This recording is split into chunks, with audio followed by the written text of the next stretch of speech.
Welcome to today's session. आज हमारा जो टॉपिक है जिस पे हम बात करेंगे वो है कंटेंट राइटिंग। कंटेंट राइटिंग होती क्या है, उसकी डेफिनेशन मैं बताने की कोशिश करूँगा ताकि लोगों को समझ आए कि कंटेंट राइटिंग होती क्या है और किन किन फील्ड्स में कंटेंट राइटिंग होती है।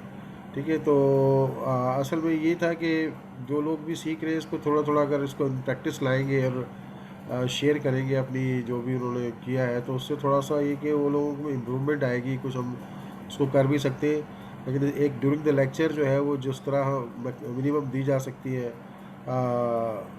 उसी को हम लोग एक पर्टिकुलर वो दे सकते हैं, सिर्फ बेसिक उसके बारे में। ठीक है ना, तो लेट्स स्टार्ट टुडेज टॉपिक जो हमारा है कि कंटेंट राइटिंग क्या होती है। क्योंकि कंटेंट राइटिंग बेसिकली होता है कि एक ऐसा प्रोसेस होता है जिसमें जो है ना इस किस्म की राइटिंग की जाए। असल में तो ये कॉपी राइटिंग में और कंटेंट राइटिंग में मैंने पहले ही बताया था, फ़र्क यही होता है कि कंटेंट राइटिंग जो है वो basically for the purpose of sales नहीं होती डायरेक्टली। इसका पर्पस भी किसी न किसी अंदाज में हो सकता है कि इनडायरेक्टली सेल्स का भी हो, लेकिन इसका पर्पस एजुकेशनल भी हो सकता है। एजुकेशनल से मेरी मुराद ये है कि आपको लोगों को बताना है किसी चीज़ के बारे में, एजुकेट करना है अपनी प्रोडक्ट या सर्विस के बारे में। ठीक है ना, तो इसके लिए ये चीज़ लिखी जाती है, इसको कहते हैं कंटेंट राइटिंग। कंटेंट राइटिंग क्या होता है, एक ऐसा प्रोसेस होता है जो कि ज़्यादातर आजकल जिस तरह चल रहा है, तो क्योंकि ज़ाहिर है अब तो आहिस्ता आहिस्ता आपने देखा कि बहुत सारे मैगज़ीन्स हो गए, न्यूज़पेपर्स हो गए, और ऑब्वियसली वेबसाइट, और ये तो सब ऑलरेडी नेट की चीज़ें, लेकिन मैगज़ीन्स और न्यूज़पेपर भी आहिस्ता आहिस्ता इंटरनेट पे जा रहे हैं तो लोग अब प्रेफर करते हैं कि न्यूज़पेपर्स को भी जो है वो ऑन द लाइन जाके इंटरनेट पे पढ़ें। तो इसलिए जो अब कंटेंट राइटिंग है बेसिकली ये क्या हो गया कि इस टाइप की राइटिंग होगी जो कि पब्लिश होगी कहाँ पर, बेसिकली डिजिटल फॉर्मेट में जाके पब्लिश होगी। ठीक है ना, तो ज़ाहिर है कि उसके हिसाब से कुछ कायदे कवानीन रखने पड़ते हैं। ठीक है ना, तो अब ये कंटेंट क्या हो सकता है, किस किस चीज़ के लिए लिखा जाता है, इसकी थोड़ी सी डिटेल है। ये कोई ब्लॉग हो सकता है। ब्लॉग मैंने आपको बताया कि ब्लॉग पोस्ट क्या होती है कि जब कुछ लोग अपने कुछ आर्टिकल्स लिख के किसी इंटरनेट की फॉर्मेट पे डालते हैं, फेसबुक पे डालते हैं, वेबसाइट पे डालते हैं, किसी बड़ी वेबसाइट के किसी पार्ट पे डालते हैं। ठीक है ना, उसको ब्लॉगर भी कहते हैं जो लोग ये लिखते हैं। तो उस तरह के फॉर्मेट में जो लिखते हैं तो उसके लिए भी कंटेंट राइटिंग की जाती है। ठीक है ना, इसी तरह से जब कुछ लोग कुछ वीडियोस वगैरह डालते हैं तो उस वीडियोस के अंदर क्या बात बतानी है, कैसे बतानी है, उसके लिए भी एक राइटअप लिखा जाता है, जिसको जो कि कंटेंट राइटिंग हो सकता है अगर वो डिटेल में उस वीडियो के अंदर किसी चीज़ को बयान कर रहे हैं आप। ठीक है ना, पॉडकास्ट हमें सबको पता है। पॉडकास्ट अब क्या होता है कि ये एक बहुत ज़्यादा यूज़ होने वाली चीज़ होगी पॉडकास्ट। जब आप किसी एक काइंड ऑफ जैसे कि पहले ज़मानों में रेडियो का सेटअप होता था कि रेडियो के ऊपर लोग बैठ के बात करते थे और सवाल जवाब करते थे या डिस्क्रिप्शन करते थे। लेकिन अब ये हो गया है कि वो ओनली ऑडियो नहीं होती बल्कि उसके साथ वीडियो भी चल रही होती है, लेकिन सेटअप उसी तरह का होता है, तो उसको पॉडकास्ट कहते हैं। उसमें डायरेक्ट डायरेक्ट क्वेश्चन आंसर्स होते हैं। ठीक है ना, इसके अलावा ई बुक, बहुत सारी ई बुक्स हैं जो कि पहले ज़मानों में एक बुक लिखना एक बड़ा लंबा काम होता था, फिर उसको पब्लिश करना एक बड़ा लंबा काम होता था। तो अगर आपके पास कोई जेन्युइन टॉपिक है उसके ऊपर आप लिखना चाहते हैं तो ई बुक आप लिख सकते हैं, और लिख के डायरेक्टली जो है ना किसी इंटरनेट फोरम के ऊपर उसको अपलोड भी कर सकते हैं। लोग पढ़ते हैं, इसके रिव्यूज़ देते हैं। ठीक है ना, ऐसी भी बुक्स होती है जिसपे कि लोग ख़रीदना भी पसंद करते हैं इस तरह की चीज़ों को पढ़ने के लिए। दूसरी चीज़ होती है वाइट पेपर्स। वाइट पेपर्स क्या होते हैं basically, white papers for example कोई इवेंट हुआ या कोई बात हुई या किसी, जैसे ये कब रिलीज़ करती है गवर्नमेंट, जब कोई वाक़या हुआ तो उसके बारे में जो तहकीकाती तफसील होती है उसको जब प्रिंट करते हैं, उसको लिखते हैं और उसको पब्लिश करते हैं, तो वो कहलाता है वाइट पेपर। जैसे अभी पिछले दिनों में ये बात चल रही थी कि भाई पॉलिटिकली जो भी चीज़ें चेंजेस आई है कंट्री में, उसके बारे में एक वाइट पेपर लिखा जाएगा, या फला चीज़ हो गई तो उसके बारे में एक वाइट पेपर लिखा जाएगा। तो वाइट पेपर एक ऐसी इंफॉर्मेशन होती है जो तमाम इन्वेस्टिगेशंस वगैरह के साथ डिटेल्स लिखी जाती है जो किसी इवेंट को कवर करती है, तो वो वाइट पेपर्स कहलाती है। ठीक है, इसके अलावा बहुत सारी चीज़ें ऐसी होती हैं जो कोई बात हुई गवर्नमेंट की तरफ से या कोई इवेंट हुआ कुछ सोशल या पॉलिटिकल, उसका एक प्रेस रिलीज़ होता है जो कि दिया जाता है कि मीडिया के लोगों को, भाई ये बात हुई या कोई मीटिंग हुई इस तरह की, तो उस मीटिंग का जो जो उस मीटिंग के कंटेंट्स होते हैं या मिनट्स होते हैं वो प्रेस रिलीज़ की शक्ल में मीडिया को दिए जाते हैं। तो वो भी उसमें भी जो है ना कंटेंट राइटिंग की ज़रूरत होती है कि उसको उस तरह लिखा जाए कि वो एक मैसेज अच्छे तरीके से कन्वे हो, ठीक है ना। और आजकल क्योंकि मीडिया और हर चीज़ जो है बहुत ज़्यादा बायस्ड हो गई है, वो लोग क्या चाहते हैं कि हमारा पॉइंट ऑफ व्यू जो जो भी उनका पॉइंट ऑफ व्यू है वो ज़्यादा आप तक पहुँचे। यानी एक्चुअल इवेंट अपनी जगह होता है, लेकिन उस एक्चुअल इवेंट को इस अंदाज में पेश करते हैं कि उनका अपना पॉइंट ऑफ व्यू भी जाए साथ साथ। अगर वो किसी को फेवर करते हैं तो उसके ऐसा अंदाज में लिखेंगे कि वो बात लिखी जाएगी तो पढ़ी जाएगी तो ऐसा लगेगा कि हाँ यार ये बात उस फला आदमी के फेवर में जा रही है। अगर किसी चीज़ के फेवर में नहीं है तो फिर वो इस तरह उसको बयान करेंगे जैसे उसके मुखालफत में जाएगी बात। तो ये भी एक कंटेंट राइटिंग जो लोग करते हैं उनका एक तरीक़ाकार होता है, उनका एक एक्सपर्टाइज होता है इस चीज़ में। इसके अलावा बहुत सारी प्रोडक्ट्स होती है, उनके बारे में अगर आपको बताना है अपनी किसी वेबसाइट पे, लैंडिंग पेज पे या सोशल मीडिया के ऊपर आपने लिखना है, तो ये सारी चीज़ों में कंटेंट राइटिंग जो है वो जो है कंटेंट राइटिंग की ज़रूरत होती है, ठीक है ना। इसीलिए ये बहुत ज़्यादा इन डिमांड प्रोफेशन है। इसमें कंटेंट राइटिंग के लिए बहुत सारे लोग चाहिए होते हैं, क्योंकि लोगों को अपनी प्रोडक्ट्स को डिस्प्ले करवाना होता है। क्योंकि जो लोग ओनर्स हैं बिज़नेस के, वो बिज़नेस कर रहे हैं, वो बहुत अच्छी अच्छी तरह से अपनी प्रोडक्ट को जानते हैं, लेकिन ऑब्वियसली उनके पास अपनी दीगर मसरूफियात होती है, जिसकी वजह से उनको एक ऐसे लोग चाहिए होते हैं जो उनकी प्रोडक्ट्स को हाईलाइट कर सके उनके बिहाफ के ऊपर, ठीक है ना। इसी तरह से कंटेंट राइटिंग की मैंने दूसरा क्या है कि ये भी एक मतलब एक सेकंड डेफिनेशन ये है कि फाइन क्राफ्टेड आर्ट होता है, जो कि एक जैसे जो इवेंट है या जो कुछ भी आप बताना चाह रहे हैं डिजिटल मीडिया पे, तो उसकी एक स्ट्रक्चर बनाता है पहले कि किस तरह बयान करना है। जैसे मैंने आपको बताया ना कि स्टोरी को कैसे बयान करना है, तो फिर वही बात है कि वो मुख्तलिफ फॉर्मेट्स में, ब्लॉग्स में, स्क्रिप्ट राइटिंग में और मुख्तलिफ चीज़ों में उसकी ज़रूरत पड़ती है, ठीक है ना। ईमेल्स भी, इसमें ईमेल्स भी इम्पॉर्टेंट है। तो अब ये जो चीज़ें हैं ना कि ब्लॉग अगर कोई लिख रहा है तो वो बेसिकली कैटेगरी तो आएगी कंटेंट राइटिंग की। इसी तरह से कोई स्क्रिप्ट लिख रहा है किसी वीडियो का, कि वीडियो में जो हम दिखाना चाह रहे हैं उसकी क्या क्या चीज़ें आएगी, वो भी बेसिकली कंटेंट राइटिंग होती है। और इसी तरह ईमेल्स अगर लिखी जा रही है तो वो भी एक अलग वो भी एक कंटेंट राइटिंग में शुमार होती है। लेकिन इन सब को लिखने का, बयान करने का तरीक़ेकार अलग अलग होता है, उसके अलग अलग प्रोसीजर्स होते हैं, जो कि जो लोग डिटेल में समझना चाहते हैं कंटेंट राइटिंग को, तो ये चीज़ को पढ़ाई जा सकती है। हम अगले स्लाइड पे मूव करते हैं, ठीक है ना। तो सबसे पहले तो जो कंटेंट राइटर होता है उसको क्या स्किल्स चाहिए होते हैं, देखिए ना। तो बेसिक की राइटिंग स्किल्स या की राइटिंग प्रैक्टिसेस तो वो तो सबको चाहिए होती है, लेकिन वो अल्हम्दुलिल्लाह जो बच्चे पढ़ रहे होते हैं वो देखिए वो शुरू से ही कोई ना कोई ऐसे लिख रहे होते हैं, लेटर लिख रहे होते हैं। उनको एक फॉर्मेट पता होता है कि किस तरह लिखना चाहिए, शुरू में क्या आना चाहिए, मिडिल में क्या आना चाहिए, लास्ट में क्या आना चाहिए। तो कुछ ना कुछ उनको आइडिया होता है राइटिंग स्किल्स का। और जाहिर सी बात है, कोई भी चीज़ है, आप कोई भी हुनर जानते हैं, अगर आप राइटिंग जानते हैं, आप कुकिंग जानते हैं, आप जो भी चीज़ जानते हैं, आप कोई गेम खेलते हैं, तो वो बेसिक पॉइंट्स तो आप सीख लेते हैं, लेकिन उसके बाद जब आप उसमें एक्सपर्ट कैसे बनते हैं, प्रैक्टिस के ज़रिए। जितनी आप प्रैक्टिस करते हैं, लोगों से फीडबैक लेते हैं, उसकी अपनी मिस्टेक्स को रेक्टिफाई करते हैं, तो फिर वो चीज़ें आहिस्ता आहिस्ता आपके लिए ग्रूव होते चले जाते हैं उस टॉपिक के ऊपर, ठीक है ना। और इसके अलावा सेकंड ये है कि देखिए कोई इवेंट है, कोई बात है, लेकिन उसको एक स्टोरी की शक्ल में पेश करना, इस तरह पेश करना कि वो लोगों को उसको ऑडियंस जो है ना कैप्चर हो जाए, उस स्टोरी को सुनना शुरू कर दे, ठीक है ना। जैसे आपने देखा है बहुत सारे मोटिवेशनल स्पीकर्स हैं, वो स्पीकिंग अपने मोटिवेशनल स्पीचेस के दौरान कोई स्टोरी सुना रहे थे, कभी शेर की, कभी किसी चीज़ की, मुख्तलिफ लोगों की। वो स्टोरीज़ क्या होती है बेसिकली, वो कैप्टिवेटिंग द ऑडियंस, ऑडियंस को के तवज्जो को घेरने के लिए होती है, ताकि ऑडियंस जो है उनकी बात सुने सारी, ठीक है ना। तो अपना मैसेज जो है उसको किसी तरह से डाला जाए, ऐसे इस तरह से कि वो किसी पार्ट ऑफ द स्टोरी लगे, ये भी कंटेंट राइटर का एक जो है एक्सपर्टाइज होता है, ठीक है ना। इसके अलावा सोशल मीडिया पे क्या क्या लिखा जा रहा है इस टॉपिक के बारे में, फॉर एग्जांपल आप किसी ऑर्गेनिक प्रोडक्ट के बारे में बात कर रहे हैं, तो आपको पता होना चाहिए सोशल मीडिया पे ऑर्गेनिक प्रोडक्ट्स के बारे में लोग क्या लिखते हैं, या जो कस्टमर्स हैं उस उन प्रोडक्ट्स के वो क्या रिव्यूज़ देते हैं।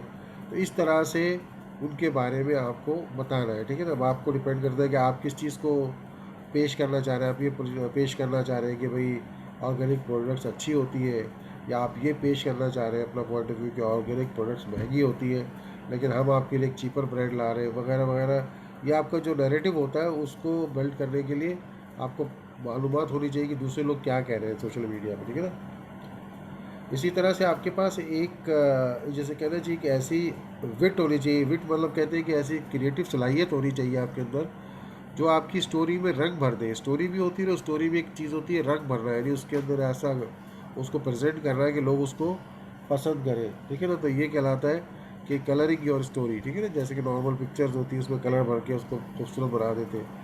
तो ये भी एक कंटेंट राइटर का जो है वो कमाल होता है। अच्छा, फिर उसके बाद जो भी टॉपिक आपने चूज़ किया जिस पे आप लिख रहे हैं उसकी कंप्लीट आपके पास रिसर्च होनी चाहिए कि भाई ये क्या चीज़ है, इसके बारे में लोग क्या सवाल करते हैं, ये क्या, इसके क्या फ़ायदे हैं, क्या नुकसान हैं, ये सब चीज़ें आपको पता होनी चाहिए। लेकिन हो सकता है कि अपने राइटअप में आप सिर्फ फ़ायदों को ही गिनवाओ, नुकसान को नहीं बताओ, लेकिन आपको हर चीज़ की एक रिसर्च होनी चाहिए, क्या इसके बारे में पता हो कि क्या क्या हो सकता है पॉसिबल, ठीक है ना। इसके अलावा एक चीज़ होती है कि जब आप कोई कंटेंट लिखते हैं और वो चला जाता है किसी सोशल मीडिया के ऊपर या किसी इंटरनेट फोरम के ऊपर, तो लोग उसको सर्च कर सकते हैं कि कोई आदमी इस टॉपिक पे सर्च कर रहा हो तो उसको कैसे मिलेगी आपकी प्रोडक्ट। तो उसके अंदर मैंने आपको पहले ही बताया था एसईओ, जिसका लॉन्ग फॉर्म है कि search engine optimisation. Search engine optimisation ये होता है कि कुछ ऐसे कीवर्ड्स होते हैं जो कि उस कीवर्ड्स होते हैं जो कि उस जिसके ज़रिए लोग जो है ना गूगल पे जाके आपको सर्च करते हैं, ठीक है ना।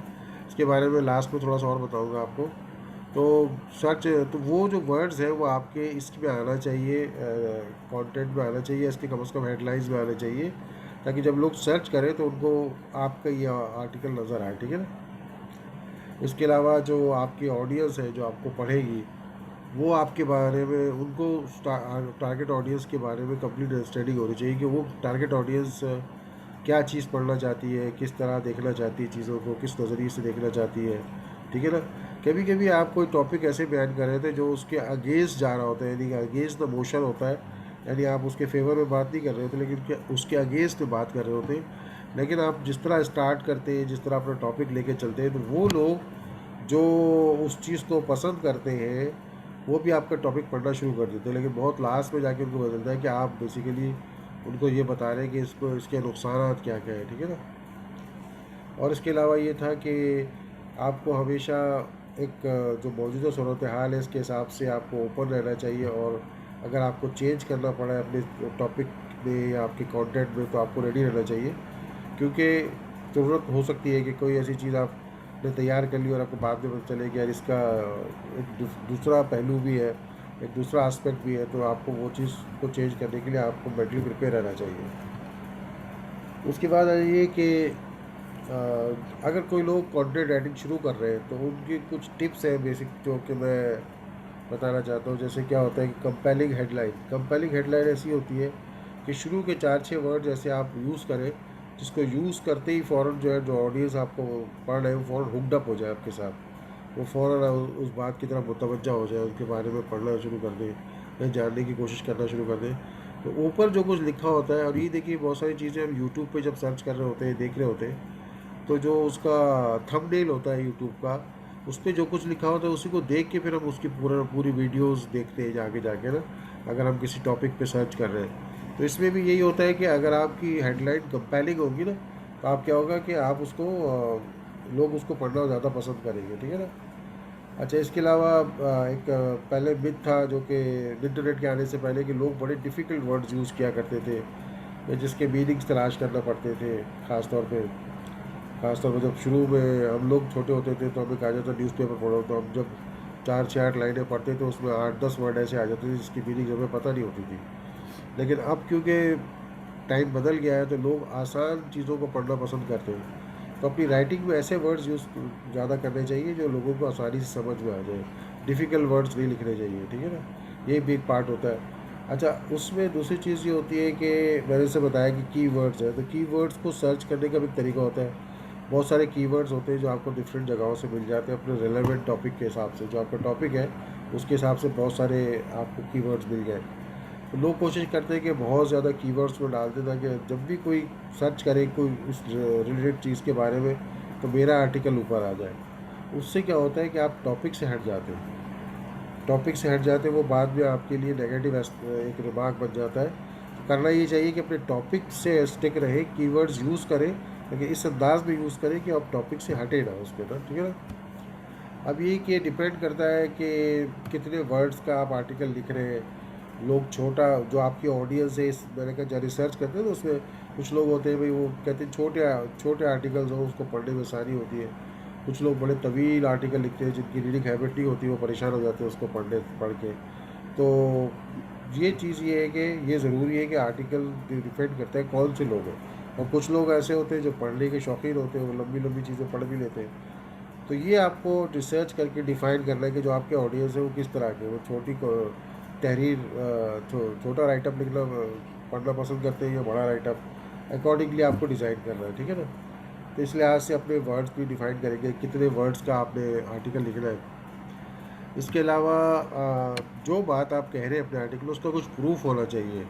मतलब अगर आपने उसको ड्राइव किया है, कोई स्टडी है कि ऑर्गेनिक प्रोडक्ट्स जो है वो हेल्थ पे 10%, आपने कह दिया कि ऑर्गेनिक प्रोडक्ट्स 10% ज़्यादा बेनिफिशियल है फॉर योर हेल्थ, तो उसको बैकअप करने के लिए किसी मैगज़ीन किसी जर्नल का कोई हवाला देना चाहिए कि भाई इस जर्नल में ये लिखा हुआ है, देख लें, फ़लाँ रिसर्च हुई थी उसमें ये लिखा हुआ है।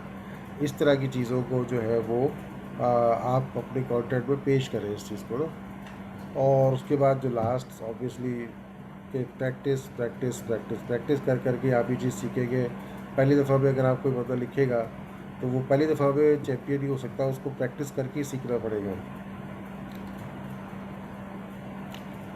अब ये बात हम पहले भी डिस्कस कर चुके हैं कि किस तरह की कंटेंट राइटिंग टाइप्स क्या क्या होती है। जैसे मैंने बताया ब्लॉग्स लिखते हैं, उसके अलावा क्योंकि जब ब्लॉग लिखे जाते हैं उसमें मेन जो उसकी कंटेंट होता है वो कंटेंट राइटिंग होती है। ब्लॉग का जो मेन बॉडी होती है वो कंटेंट राइटिंग होती है, ठीक है ना।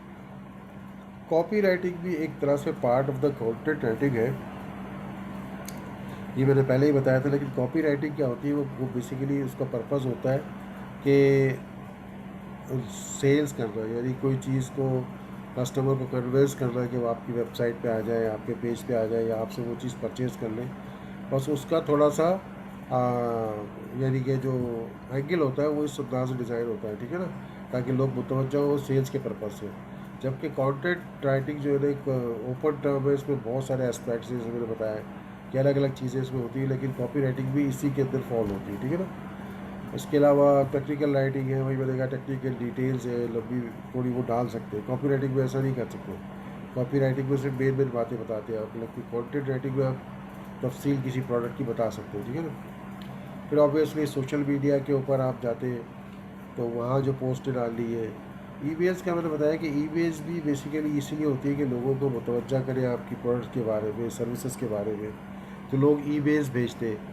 अब इसमें तरीक़ाकार ये होता है कि कुछ तो ये होता है कि लोगों के पास ईमेल्स एड्रेस होते हैं, वो कहते हैं जी हमसे ले ले 1 लाख ईमेल एड्रेस, 2 लाख, या उस पर आप पोस्टें डालते रहे। असल में लिख लिख के, तो कहने का मकसद है कि वो चीज़ इतनी इफ़ेक्टिव नहीं होती। जब भी आप डाल रहे हैं ना तो होता क्या है कि आप फॉर एग्ज़ाम्पल अगर आप कोई काम कर रहे हैं, आप ऑर्गेनिक प्रोडक्ट सेल कर रहे हैं, तो अगर आपकी ईमेल्स उन्हीं लोगों को जाएगी जो ऑर्गेनिक प्रोडक्ट्स वगैरह सर्च करते रहते हैं या उस चीज़ के बारे में जानने की कोशिश करते हैं, तो ही लोग जो है वो उस ईमेल को पढ़ेंगे भी और उसको रिगार्ड भी करेंगे। तो उसका तरीका क्या ये होता है कि जब आप कोई पोस्ट बनाते हैं सोशल मीडिया पे, तो उसमें लिख देते हैं कि भाई फ़लाँ कोई ई बुक है हमारी, आप उसको डाउनलोड कर लें फ्री ऑफ कॉस्ट, इस तरह की चीज़ ऑफ़र करते हैं, ठीक है ना। जिससे वो मैंने पढ़ाया था लीड मैग्नेट देते हैं। तो वो लीड मैग्नेट जब डाउनलोड करने जाते हैं लोग, तो फिर वो पूछता है जी आप अपना नाम बता दीजिए, मोबाइल नंबर बता दीजिए और ईमेल एड्रेस बता दीजिए। तो वो आप जब वो ईमेल बता देता है तो फिर आपको ऑप्शन देता है कि ठीक है आप बुक डाउनलोड कर लें या डाइट प्लान डाउनलोड कर ले। तो लोग डाउनलोड तो कर लेते हैं, लेकिन आपके पास उन लोगों का ईमेल एड्रेस और फ़ोन नंबर सब कुछ आ जाता है। वो जो एड्रेस होता है असल में वो आपका डेटा बैंक होता है। उसके ऊपर फिर आप अगर कस्टमर आया, उसने आपसे वो सामान परचेज़ नहीं भी किया जो आप जिस चीज़ को सेल करना चाह रहे हैं, आप उसको ईमेल्स लिख के और अपनी प्रोडक्ट को हाईलाइट करके बता सकते हैं। ये फ़ायदा होता है बेसिकली ईमेल्स का, ठीक है ना। अच्छा, इसके अलावा मैंने बताया आपको एसईओ राइटिंग क्या होता है कि ये ऐसे वर्ड्स होते हैं जिनके पर लोग गूगल पे लोग जब जाते हैं तो सर्च करते हैं टॉपिक्स के ऊपर, ठीक है ना। तो जब लोग सर्च करते हैं टॉपिक्स के ऊपर तो इसके दो तीन तरीके होते हैं। आप किस तरह से, आपका एक रेलेवेंट टॉपिक है, फॉर एग्जांपल आप ऑर्गेनिक प्रोडक्ट की बात कर रहे हैं, तो जब गूगल पे जाके आप ऑर्गेनिक प्रोडक्ट्स लिखते हैं तो ऑटोमेटिकली एक लंबी लिस्ट आ जाती है, details of organic products, meaning of organic products. तो खुद ब खुद कीवर्ड्स शो होना शुरू हो जाते हैं, ठीक है ना। वो कीवर्ड्स आपको वहाँ से इजीली बहुत सारे 8-10 कीवर्ड तो वहीं से मिल जाते हैं, जो कि आप अपनी अगर कंटेंट लिख रहे हैं तो उसमें आप यूज़ कर सकते हैं, ताकि उस नाम से जैसे आप कोई पूछे कि भाई बेनिफिट्स ऑफ ऑर्गेनिक प्रोडक्ट करके कोई सर्च करता है तो आपका आर्टिकल ऊपर आ जाएगा। इसी तरह से अवेलेबिलिटी या how to find organic product, तो वो भी एक आ जाएगा, या ऑर्गेनिक प्रोडक्ट शॉप नियर भी, ऐसा कुछ आ जाएगा। तो ये सारी चीज़ें जो है वो खुद ही, आप एक दफ़ा ऑर्गेनिक प्रोडक्ट टाइप करें तो गूगल ही आपको बता देता है कि किन किन नामों से लोगों ने सर्च किया, वो 8-10-15 चीज़ें आपके सामने आ जाती हैं। इसके अलावा कुछ ऐसे साइट्स होते हैं, अगर आप जाके लिखिए गूगल पे कि कीवर्ड फाइंडर या एसईओ कीवर्ड फाइंडर करके लिखेंगे तो वो एक मुख्तलिफ साइट्स बताएगा। उस साइट के ऊपर जैसे आपका ऑर्गेनिक प्रोडक्ट लिखेंगे तो कम से कम 600-700 रेलेवेंट कीवर्ड्स आएंगे, जिसके के ज़रिए लोग गूगल पे जाके उन प्रोडक्ट्स को फाइंड आउट करते हैं, ठीक है ना। तो ये जब हम लोग मोस्टली यूट्यूब वीडियो भी जो करते हैं हम लोग अपलोड, तो उसमें भी ये कीवर्ड्स डाल देते हैं ताकि कोई इस तरह की चीज़ों को ढूंढ रहा है, तो ट्रैवल वीलॉग को ढूंढ रहा है तो वो आ जाए, about Dubai, videos about Dubai आ जाए, वो आ जाए। तो इस तरह से बहुत सारे ऐसे वर्ड्स होते हैं जो हम लोग अपने उसमें भी यूज़ करते हैं, वही कीवर्ड सिस्टम है इसको। तो ये क्या होता है, ये मिल जाता है। लेकिन वो जो मैंने बताया कि ऐसे आपको मिलेंगे पेजेस जो कि कीवर्ड्स देते हैं आपको, वो कीवर्ड फाइंडर्स जो होते हैं, तो वो चार्ज होते हैं, वो कुछ नॉमिनल सी फीस होती है, आपको मेंबरशिप लेनी पड़ती है 1 साल के लिए, $14 $15 इस तरह होता है। वहाँ से आपको बहुत सपोर्ट मिलती है। तो वो जैसे कीवर्ड्स अब आपको मिल जाएंगे सारे, आपके लिए कंटेंट होगा, ऑडियंस का पता होगा, वो चीज़ों को सामने रख के फिर आपने अपनी ऐसे तहरीर लिखते हैं कि जो कि जिसमें वो कीवर्ड्स भी यूज़ हो, वो ऑडियंस को भी आप कैप्चर करें, अपनी स्टोरी को भी बयान करें अच्छे तरीके से। ये बेसिकली सारा कंटेंट राइटिंग होती है, जिसे हम लोग कहते हैं कंटेंट राइटिंग, ठीक है ना। तो आज का जो हमारा टॉपिक था वो यही तक था। अब हम अगर कोई क्वेश्चन है तो आप लोग पूछ लें। आज ज़्यादा लोग कनेक्ट नहीं हुए हैं।